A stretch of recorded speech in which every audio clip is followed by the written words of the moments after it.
Grace, and I'm a CNC machinist at Super Radiator Coils. I've been at SRC for 2.5 years.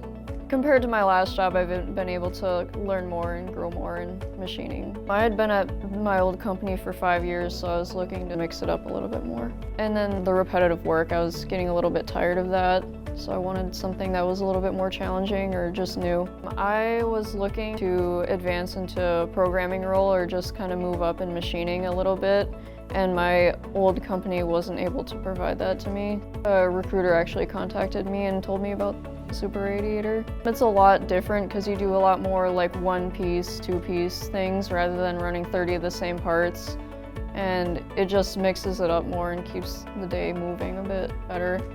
Some of the nuclear coil projects has been really neat, working through a lot of the problems that they've had with specifically the water box and tube sheets. Like over the past 2 years, me and like my other coworker have made a lot of progress on making those better and shortening the time it takes to make them.